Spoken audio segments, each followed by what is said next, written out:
Echoing through the hills of central Washington, just west of the Cascade Range, is an unmistakable sound.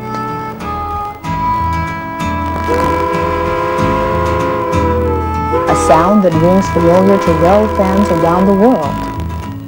The whistle of a steam locomotive.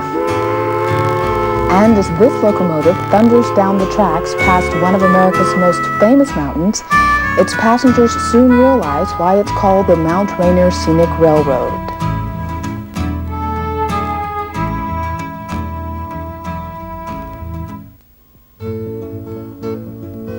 The railroad was established in 1980 by the Western Forest Industries Museum, a non-profit corporation. The original group operated the train until 1984, when it changed over to current management. As a tourist railroad, the Mount Rainier Scenic is one of a rare breed, a link back into our past when trains were the norm and powerful steam engines pulled passengers and freight from coast to coast. Today, the train operates on weekends from Memorial Day to the end of September and daily from June 15th to Labor Day.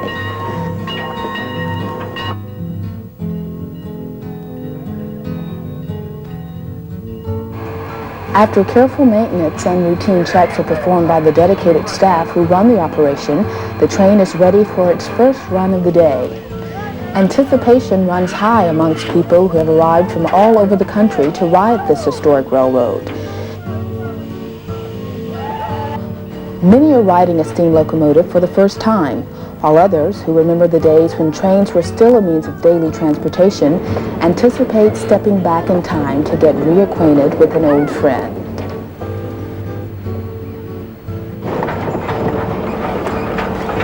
One of the first things most people notice on a train are its sounds, the clickety-clack of the tracks, the creaking of the cars, and the unmistakable whistle that lets everyone know a train is coming.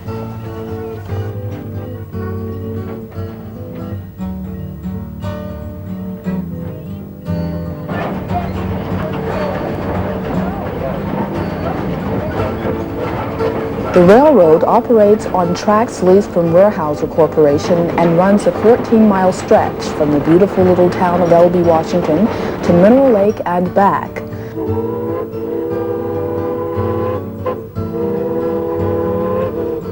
On most days, the engine is a 1924 Porter Mikado 282, but every so often, when the Porter is in for service, a rare 1930 Heisler is called to duty.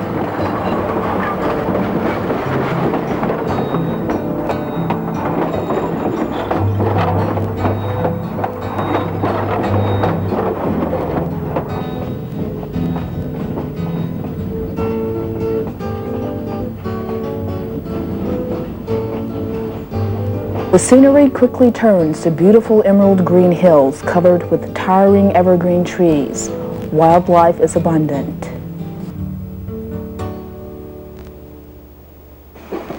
This is logging country, and much of the track was originally laid by timber companies. In this corner of the country, trains and logging have a rich and colorful history dating back to the 1880s when steam first arrived in the woods. Previous to that, horses and oxen were used to pull the logs out. It was a slow and inefficient process. With the arrival of steam, the logging railroad was born.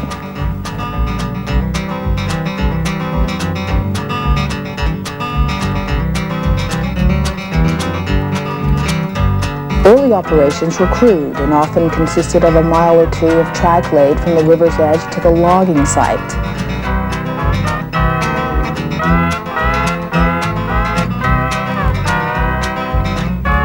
With the arrival of mainline railroads, the logging company had a way of getting the logs to the sawmill and markets and no longer needed to rely on rivers for transportation.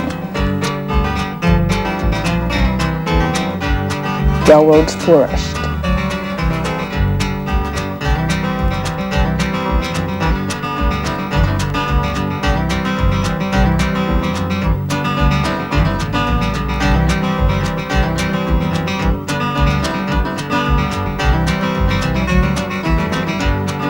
On the often flimsy and steep tracks laid in the woods, the preferred engines were gear type, manufactured by companies like Shea,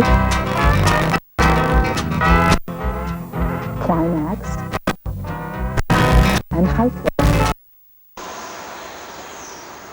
Important to be ready for whatever tomorrow may bring.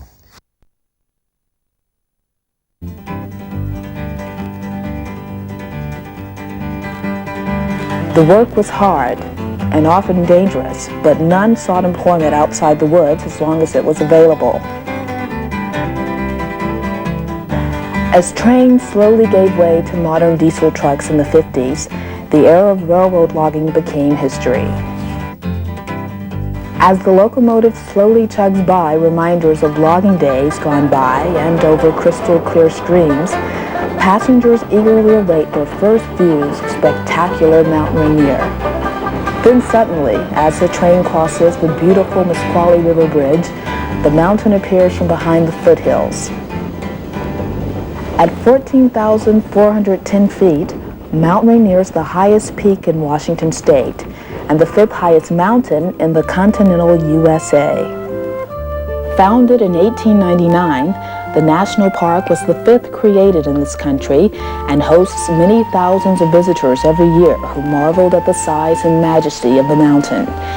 On the beautiful surrounding countryside, Mount Rainier boasts the largest single mountain glacier system in the lower 48 states. It has 26 in all.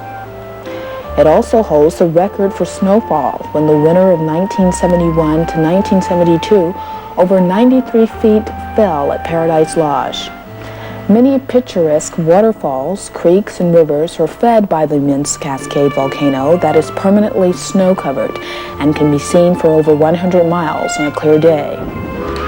Few mountains in North America figure so prominently in legends and folklore or have as colorful a history as the stately peak. Because of its close proximity to the national park, it is not uncommon for passengers on the train to get a glimpse of elk and deer browsing in adjacent meadows, and occasionally spot black bears running across the tracks.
Although the railroad possesses 3 engines, a porter, a climax, and a heisler, the day-to-day duties usually fall on the porter.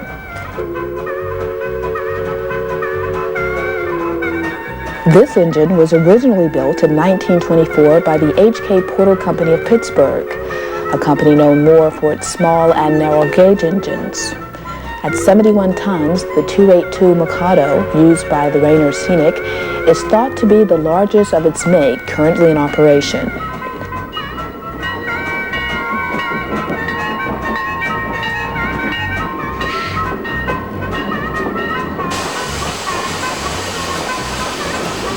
The engine was originally purchased by Carlton and Post in Western Oregon and was put to work on a 55-mile branch line hauling lumber. Eventually, it ended up in Aberdeen, Washington as a switch engine. The Porter is an oil burner and was originally designed to burn Bunker C. Today, it runs on waste oil, usually collected from the crankcases of trucks and cars. Its top speed is around 30 miles per hour.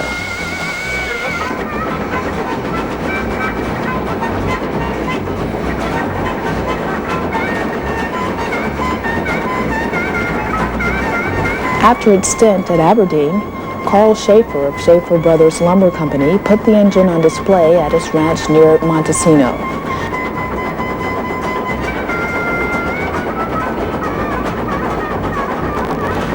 When Schaefer passed away, the engine was donated to the Rainier Scenic, where it underwent a restoration that lasted for a year and a half.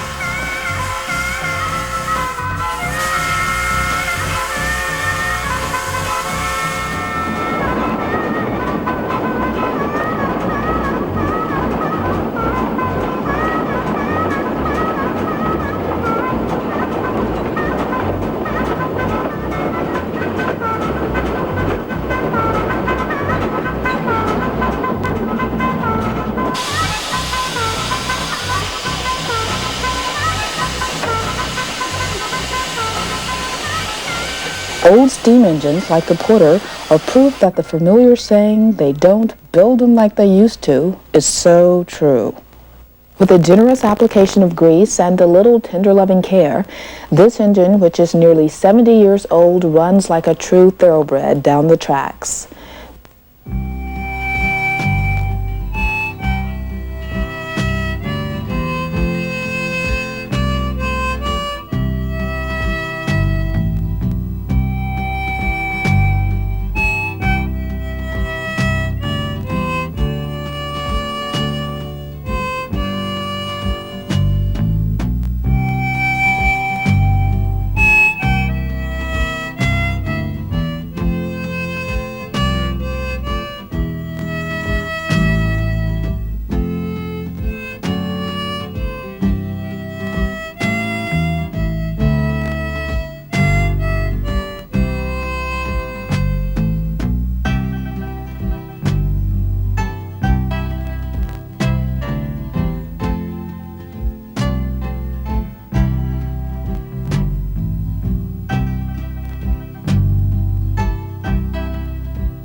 Because the Rainier Scenic doesn't have a turntable, every other run is made with the engine pulling the cars in reverse or tender first, which can be an interesting sight to viewers seeing it for the first time.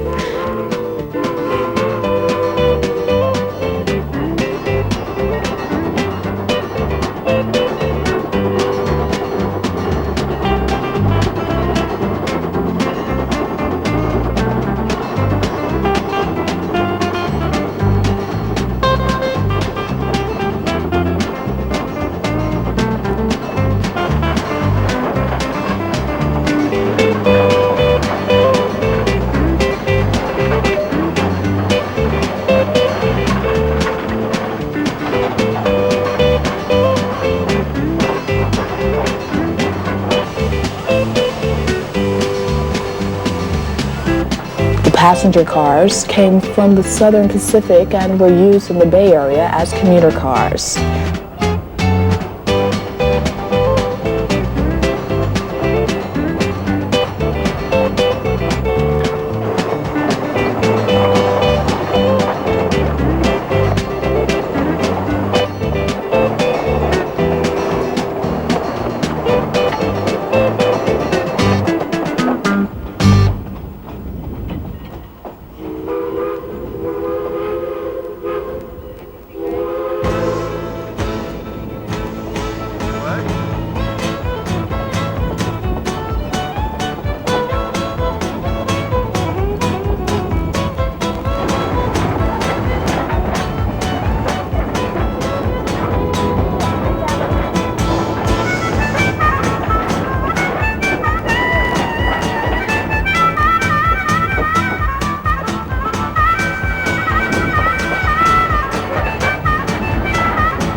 Watching an old steam locomotive thundering down the tracks is an impressive sight, a sight that elicits a response in even the most casual of observers.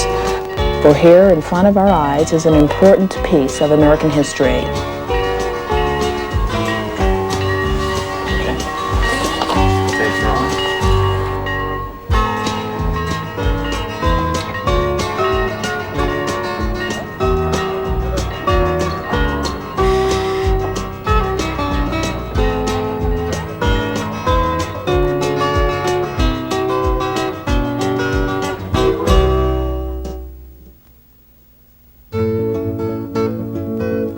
For those who desire the ultimate train experience, the Mount Rainier Scenic offers its famous weekend dinner train.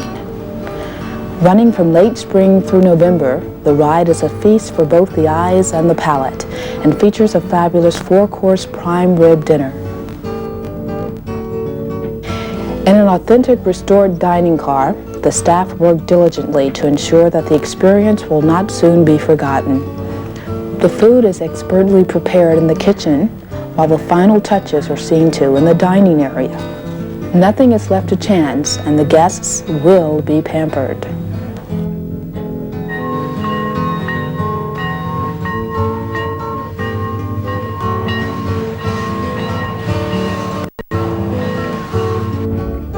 The train leaves in the early evening and runs a 40-mile trip from Elby to Morton and back.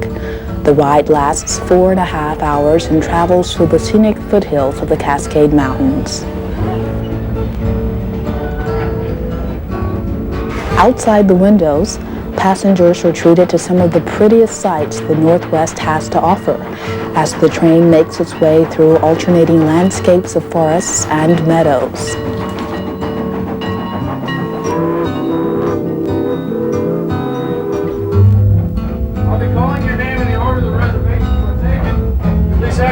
Ready, and Charlie here will punch a ceremonial hole in them. Larson?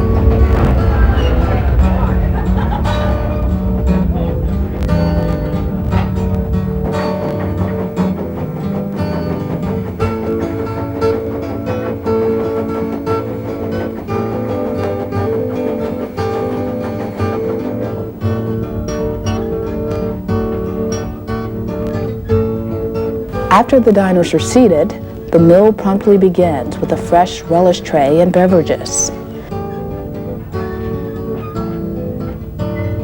The expert waitstaff keep the guests happy by attending to their every needs.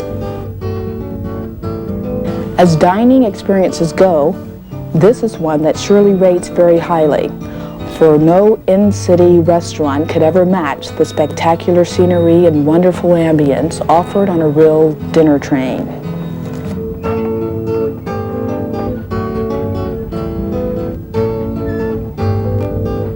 When the main course of sumptuous prime rib arrives, it is the perfect climax to a wonderful evening and an adventure in dining that will be remembered for a lifetime.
Washington State, at the foot of majestic Mount Rainier, rests the small town of Elby.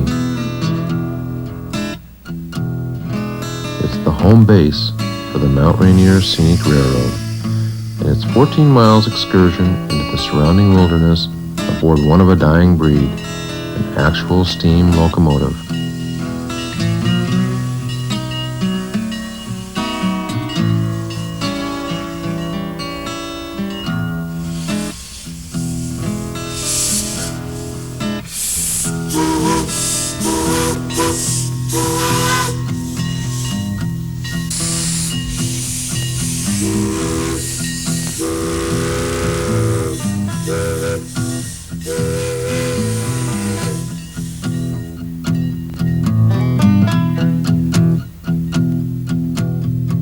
Borobeck usually rides in the cab, where he is the engineer of a 1924 Porter, 3 times a day, 3 days a week. People come from all over the world to see and hear him talk of what it's like to be the engineer of a steam locomotive.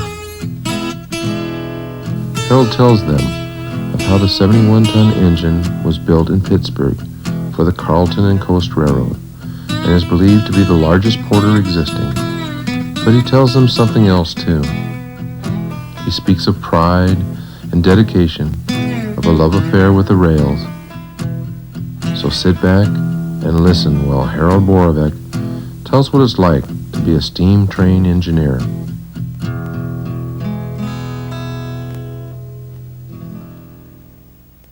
But I was 16 when I went to work for the railroad, and still in high school, and I've been messing around with them ever since. My favorite uncle was a steam locomotive engineer on the Northern Pacific out of Centralia, Washington, and naturally I wanted to follow in his footsteps. So during World War II, when there was a great shortage of men, he got me a job at the Centralia Roundhouse. He helped me learn all about locomotives by letting me ride with him and showing me how to run them and educating me. Also, when you work in a roundhouse, you get pretty well oriented with every kind of a locomotive that ever come into the place. Also, during this very same time, I was working for another railroad in Chehalis 2 hours a day. Well, the man that was master mechanic there was like a second father to me, and he took me under his wing and he tried to show me and teach me everything about steam locomotives. And of course, I was eager to learn about them because they were my favorite mechanical thing. So that's kind of where I got started. And from there, it just grew. I've worked on Malleys, I've worked on Climax locomotives, Heisler locomotives, Shea locomotives. It's about anything that's in existence. In fact, right here on this very own railroad here, we've run Sheas and, we've run Climaxes and Heislers, rod engines. So we have quite a variety here that over the years, we don't run them all at once, but they're available to us.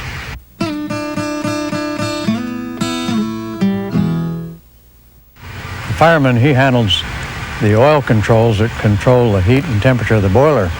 He also controls the water. So what he does is maintain steam pressure so that I have power to run the train. He makes the steam and I take it away. Now, of course, you notice the fireman, he does all the greasing and gets it ready to go, prepares it for the trip. We have to make sure we've got fuel, water, grease, supplies like that, so that we have an adequate supply for the day. As far as water is concerned, a whole lot depends on the size of the tender and the train you're pulling. Now, on the main lines, they probably had water tanks every 30, 40 miles, but they didn't always use them. I mean, you could skip them, depending on tonnage. Now, passenger trains, they would go long distances between water, maybe 100 miles. Well, if we'd start from a cold start, like after it's been chopped or boiler washed or something, it takes about 4 hours.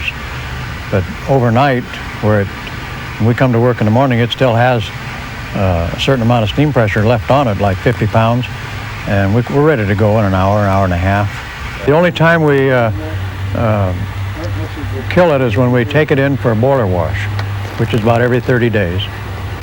Well, we ordinarily operate at, say, 170 pounds, but it'll move at 125. It takes about 125 pounds to operate the air compressor, so we have brakes.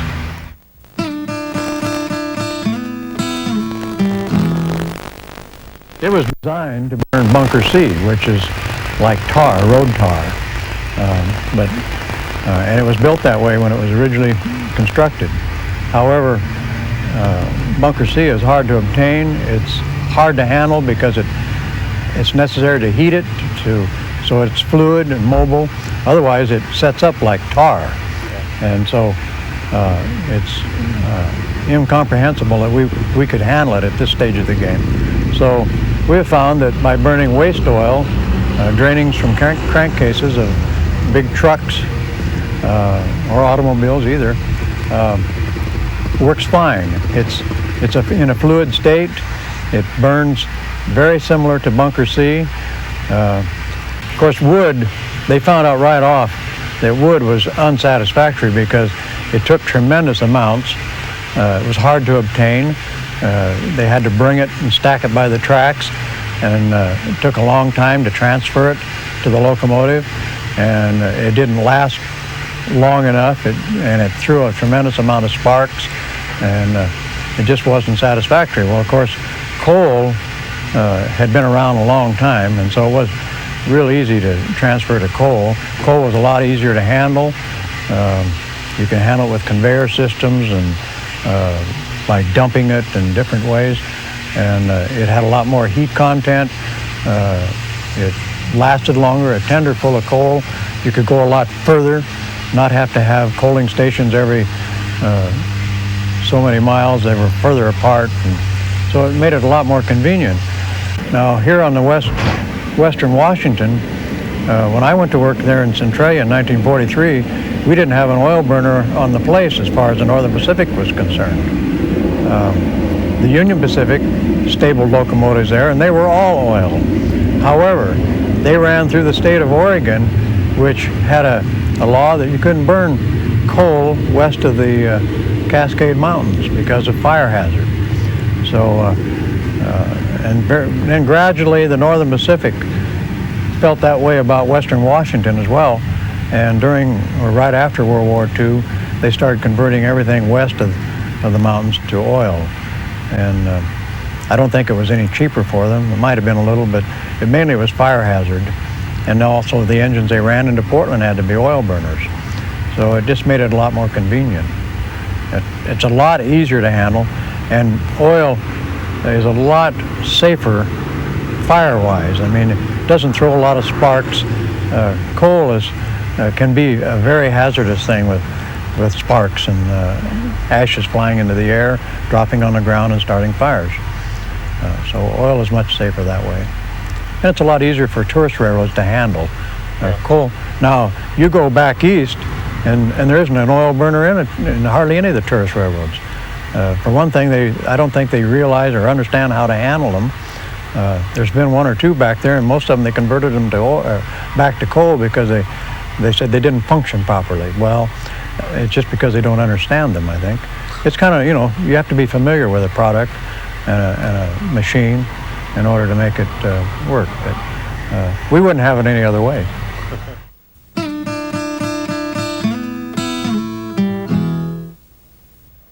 Out here we're relatively clean, and once in a while. Now, in order to clean our flues, coal is self-cleaning because you got cinders running through the flues, scouring them out.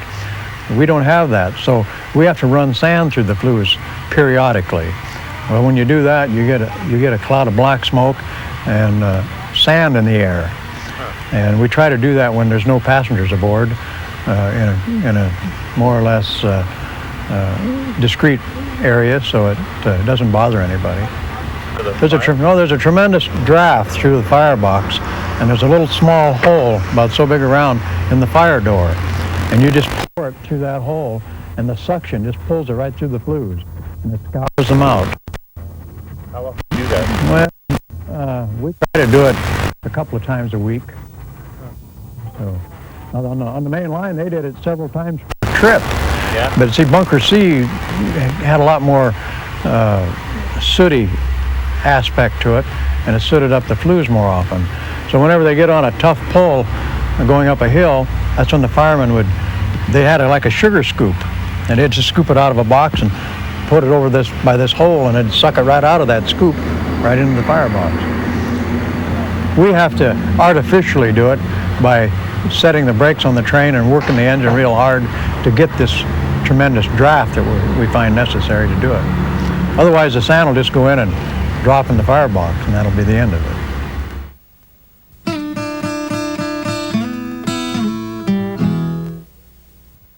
If it has a little steam on it, it's very simple.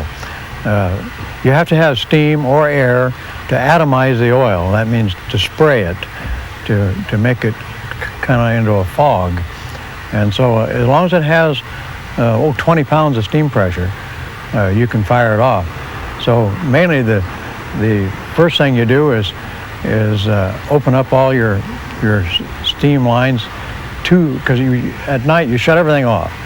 And so you open them up and you run steam through them to warm up the pipes so that the steam that comes out doesn't condense, turn to water. So you've got to have steam in order to atomize the oil. It won't work with water or hot water. So you get all of the atomizer line nice and warm by just running steam through it. It'll first come out as water because the pipe is cold and the steam will condense. So once you get it, you watch it, you can see it as soon as it's a nice spray. Then it's just a simple matter of taking an old greasy rag and put a little kerosene or diesel oil on it, light a match to it, throw it in the firebox, turn on the oil valve, and when you see a little oil come in, atomize it. When it hits that fire, it blossoms into flame, and you're in business. And then as you increase the steam pressure, as the steam pressure builds up, you have to keep cutting back on your atomizer because the steam pressure is greater and it automatically gives you more atomizer than what you had 10 minutes ago. So your oil valve is set and it remains static, same amount of oil coming in. So as the steam pressure comes up, you either have to increase the oil or cut down on the atomizer. So somebody has to be around the engine. You can't just walk away from it. So what if the engine was dead cold and didn't have any pressure? What's the procedure then? We'd use the same procedure except we use compressed air instead of steam. And this is the beauty of burning waste oil. With Bunker C, you couldn't do that. You had to have a source of steam in order to heat the oil so it would actually flow through the pipes to get to the burner. But with this oil, it'll flow right to the burner at almost any temperature. So compressed air will atomize it. It doesn't do as good a job as steam will, but it does a fine job as far as firing up. So, and one thing about using an air compressor, once you set the fire, nothing changes. The air compressor continues to put out the same amount of air. The oil is the same. So you can actually go away from that a little further and be gone a little longer than you can when you're using steam.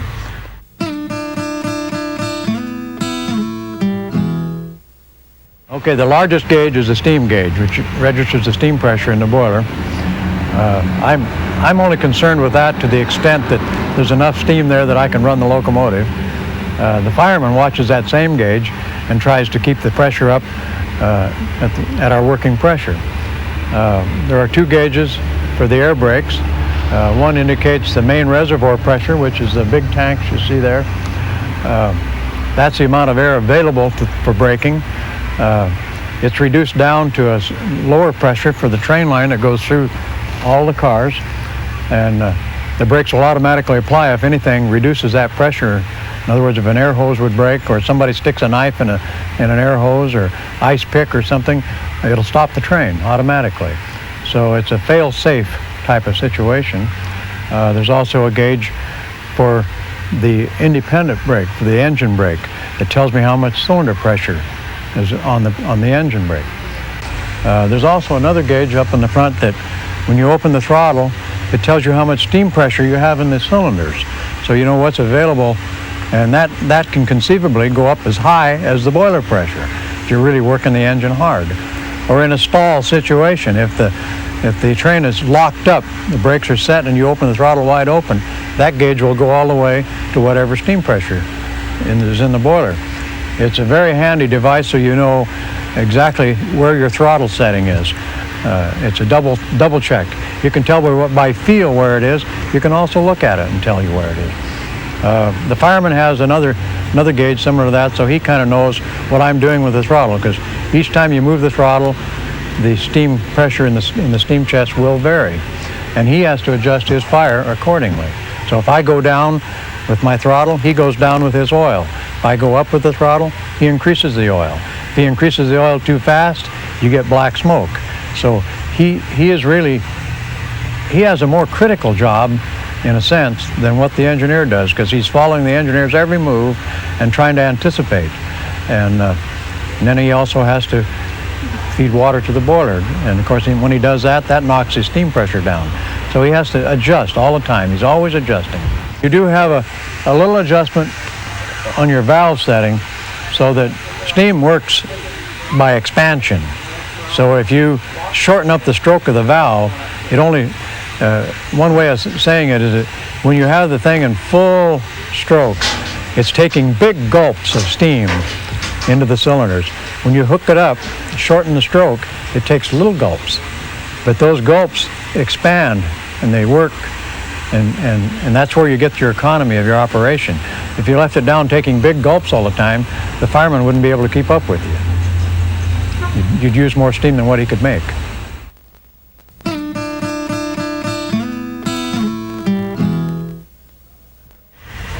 It's not a matter of rust. Well, and there's a certain amount of rust takes place, but it's more of a matter of boiler scale. When you evaporate water, the impurities in the water stay in the boiler. You use the steam off of it, and these impurities collect in the bottom of it. So as we leave here or fire up each morning, we open a blow-off cock, and it blows a lot of that stuff out. But every 30 days, you have to take it to the shop and wash it out. Now, to cut down on the amount of impurities, we add boiler treatment to the water. We have a couple of different chemicals we put in there. One that reduces the amount of oxygen in the water, and the other one that keeps the solids in a suspended state. Instead of collecting on the sides of the boiler and all the stay bolts and flues and so on, it keeps them mobile. And then when you blow it out, they go off into the air, into the woods.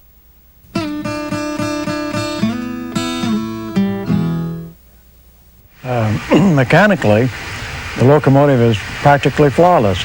Of course, each year or annually, you subject it to a hydro test to make sure that it's still got its original strength or close to it by using water, and you pressurize it to 1 1/4 times of what the working pressure is. So if it's gonna blow, we hope it blows then.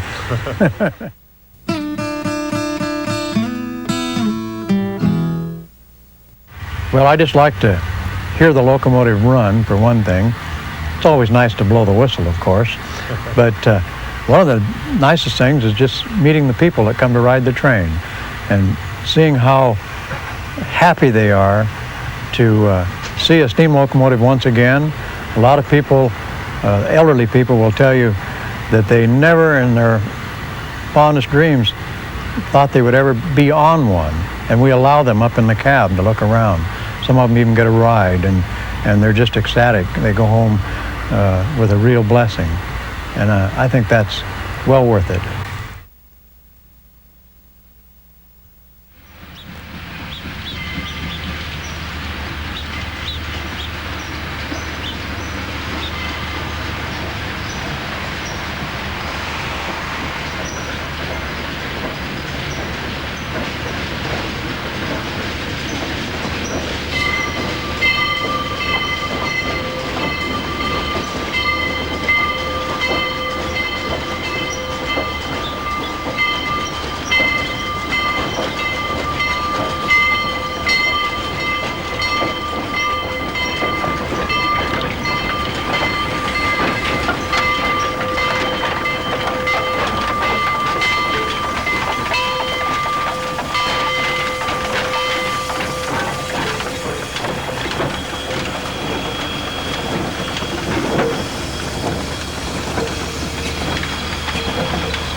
When the Porter is in for servicing, the Mount Rainier Scenic Railroad employs a 1930 Heisler West Coast Special.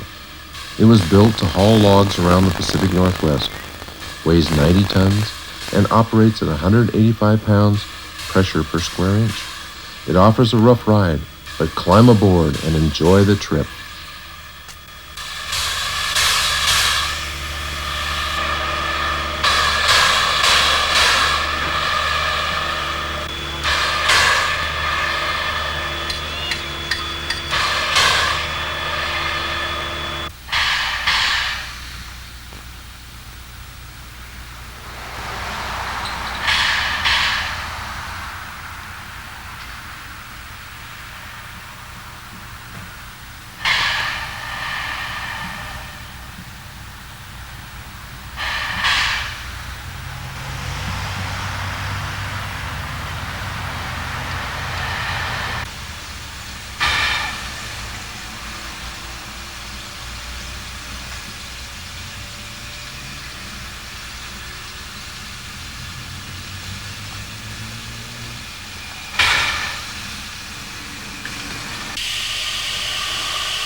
Sure enough.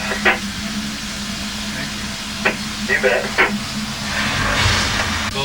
Bo's gonna let them know about this, I'm all anyone. I'm all right,